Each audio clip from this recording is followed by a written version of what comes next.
الشیطان الرجیم بسم اللہ الرحمن الرحیم وجاءوا اباهم عشاء يبكون قالوا يا ابانا انا ذهبنا نستبق وتركنا يوسف عند متاعنا فاكله الذئب وما انت بمؤمن لنا ولو كنا صادقين وجاءوا على قميصه بدم كذب قال بل سولت لكم انفسكم امرا فصبر جميل والله المستعان على ما تصفون وجاءت سيارة فأرسلوا واردهم فأدلى دلوى قال يا بشرى هذا غلام وأسروه بضاعة والله عليم بما يعملون وشروه بثمن بخس دراهم معدودة وكانوا فيه من الزاهدين صدق الله العظيم۔ آیت نمبر 15 سے لے کر آیت نمبر 20 تک سورہ یوسف ہے اور 12واں سپارہ ہے، انشاءاللہ ہم سماعت کریں گے۔ ارشاد ہوا قالوا یا وجاءوا اباهم عشاء یبکون، اور آئے اپنے باپ کے پاس عشاء کے وقت گریہ زاری کرتے ہوئے روتے ہوئے اپنے باپ کے پاس شام کے وقت آئے۔ قالوا، اور کہنے لگے یا ابانا، اے ہمارے ابا جی، انا ذهبنا نستبق، ہم ذرا گئے کہ دوڑ لگائیں، ہم گئے دوڑ لگائیں، سارے پیچھے چل رہا ہے، آپ کو اچھی طرح یاد ہے کیا چل رہا ہے۔ ہم گئے دوڑ لگائیں، وترکنا یوسف عند متاعنا، اور ہم چھوڑ گئے یوسف کو اپنے سامان کے پاس۔ ہائے افسوس، فاکلہ الذئب، کھا گیا اس کو بھیڑیا، بھیڑیا۔ وما انت بمؤمن لنا، اور آپ نہیں مانیں گے ہماری بات، اب ہماری بات نہیں مانیں گے۔ وَلَوْ كُنَّا صَادِقِينَ، اگرچہ ہم سچے ہیں۔ ایک بہانہ سا بنایا، وہی بات ہوئی جو ابا جی نے کہہ کے بھیجا تھا کہ مجھے ڈر ہے۔ اس ناپاک منصوبے کو عملی جامہ پہنانے کے بعد دن بھر خوب سیر و تفریح کرتے رہے، عشاء کے وقت چیختے چلاتے شور مچاتے گھر لوٹے۔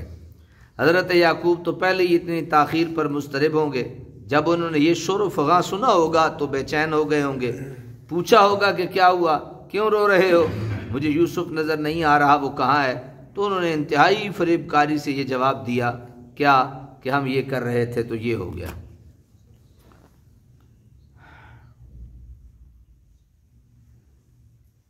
وجاءوا علی قمیصہ بدم کذب، اور لے آئے اس کی قمیص پر جھوٹا خون لگا کر، بدم کذب، جھوٹا خون لگا کر لے آئے۔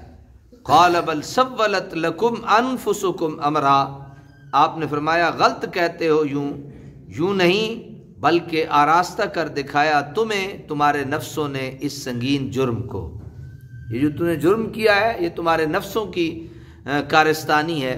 فصبر جمیل، اس جانکا حادثے پر صبر جمیل کروں گا۔ واللہ المستعان علی ما تصفون، اور اللہ تعالیٰ سے مدد مانگوں گا اس پر جو تم بیان کرتے ہو، جو تم کہہ رہے ہو اس پہ اللہ سے مدد مانگوں گا۔ اس کے ساتھ انہوں نے ایک اور فریب کیا، ایک دمبا یا ہرن ذبح کیا اور یوسف کی قمیص کو اس کے خون میں لت پت کر کے لے آئے اور اسے اپنے دعوے کی تصدیق کے لیے بطور ثبوت پیش کیا۔ گناہ بھی سوکھا نہیں ہوتا کوئی، اس واسطے بھی کئی بکریاں اور کئی جانور ذبح کرنے پڑتے ہیں۔ آپ نے یہ سن کر فرما دیا کہ یہ محض تمہارے نفسوں کی فریب کاری ہے اور تمہارے اس دعوے میں صداقت کا نام و نشان تک نہیں۔ یہ قمیص جو تم کسی کے خون میں لت پت کر کے لائے ہو یہ بھی صاف صاف بتا رہی ہے تم غلط بیانی سے کام لے رہے ہو۔ اگر بھیڑیے نے یوسف کے کھایا ہوتا تو کیا یہ قمیص جگہ جگہ سے پھٹ نہ گئی ہوتی؟ ایسا عقل مند بھیڑیا تو آج تک نہیں دیکھنے سننے میں آیا۔ عجیب بھیڑیا ہے کہ اس نے آدمی تو کھا لیا ہو اور قمیص پر خراش تک نہ آئی ہو۔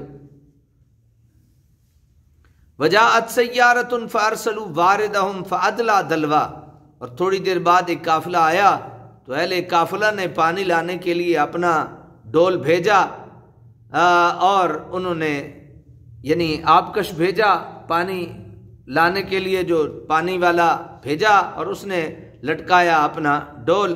قال یا بشرا ھذا غلام، وہ پکار اٹھا مجدہ بعد، یہ لو کتنا من موہنا بچہ ہے۔ وَأَسَرُّوهُ بِدَاعَةً، اور انہوں نے چھپا دیا اسے متاع گراں بہا سمجھتے ہوئے۔ واللہ علیم بما یعملون، اور اللہ تعالیٰ خوب جاننے والا ہے جو وہ کرتے ہیں۔ آپ نے فرمایا میں تو اس جاں کا صدمے پر صبر جمیل کر لوں گا۔ صبر جمیل اس صبر کو کہتے ہیں جہاں نہ شکوہ و شکایت ہو نہ جزا و فضا ہو۔ صبر جمیل کا آج پتہ چل گیا؟ یہ جو ہم آپ کے لیے دعا مانگتے ہیں اللہ آپ کو صبر جمیل عطا کرے، کوئی تھوڑا سمجھ آ گئی اس بات کی؟ نہیں سمجھ آئی تو میں عرض کر دیتا ہوں۔ حضرت یعقوب علیہ السلام کی جلالت شان اور مقام نبوی کو یوں زیبا تھا کہ وہ دامن صبر کو مضبوطی سے تھام لیں اور کسی ایسی حرکت کا ارتکاب نہ کریں جو عام لوگوں سے ایسے موقع پر سرزد ہوتی ہے، لیکن تورات کا بیان اس کے برعکس ہے۔ اور اس نے اسے پہچان لیا اور کہا یہ تو میرے بیٹے کی کھبا ہے، کوئی بڑا درندہ اسے کھا گیا ہے، یوسف بے شک پھاڑا گیا۔ تب یعقوب نے اپنا پیران چاک کیا اور ٹاٹ اپنی کمر سے لپیٹا اور بہت دنوں تک اپنے بیٹے کا ماتم کرتا رہا، اور اس کے سب بیٹے بیٹیاں اسے تسلی دیتے جاتے تھے پر اسے تسلی نہ ہوئی۔ یہ تورات کی بات ہے۔ قرآن کی بات یہ ہے کہ فصبر جمیل، قرآن کی بات کیا ہے؟ فصبر جمیل۔ تورات کی بات یہ ہے کہ اس نے ایسا کیا، اس نے ایسا کیا۔ وہ یہی کہتا رہا کہ میں تو ماتم ہی کرتا ہوا قبر میں اپنے بیٹے سے جا ملوں گا، سو اس کا باپ اس کے لیے روتا رہا۔ یہ وہاں کے حوالہ دیا گیا ہے۔ قرآن کریم کی عظمت اور صداقت کا آپ اس ایک واقعے سے ہی اندازہ لگا سکتے ہیں کہ قرآن نے کیا کہا حضرت یوسف علیہ السلام یعقوب علیہ السلام کے بارے میں، اور تورات کیا کہہ رہی ہے۔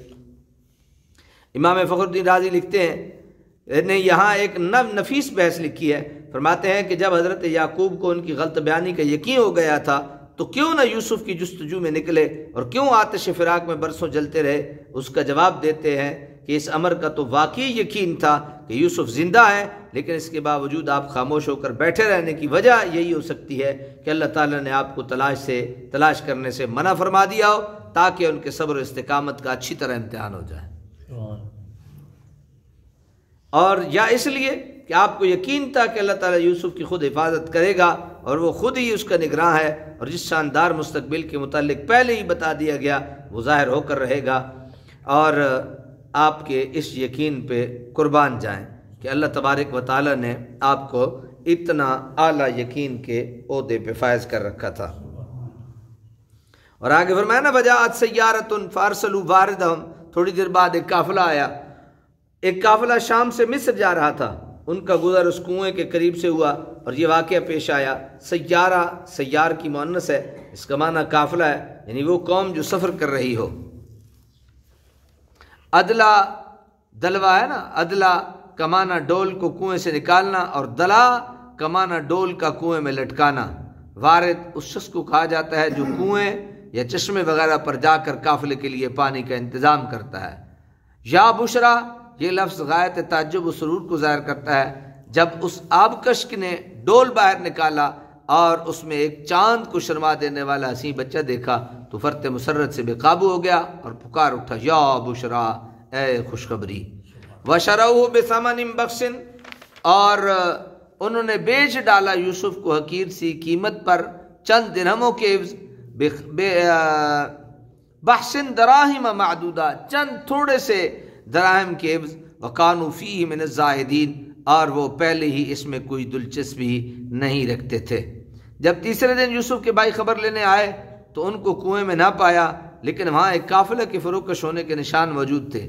وہ اس قافلہ کے تعاقب میں چلے، جلدی وہ قافلہ انہیں مل گیا، اس میں یوسف کو پکڑ لیا اور بتایا کہ ہمارا غلام ہے، چند دن سے بھاگ آیا ہے۔ چنانچہ تھوڑی سی قیمت پر اس گوہر شاہ سوار کو ان کے ہاتھ فروخت کر دیا، یعنی ان کو یوسف سے کوئی دلچسپی نہ تھی، وہ اسے فروخت کر کے زیادہ روپیہ کمانے کے آرزومند نہ تھے۔ ان کے پیش نظر تو صرف یہ بات تھی کہ کسی طرح وہ باپ کی نظروں سے دور ہو جائے، یعنی اس کو اور دور سے دور کرنا چاہتے تھے۔ اللہ تبارک و تعالی عمل کی توفیق عطا فرمائے۔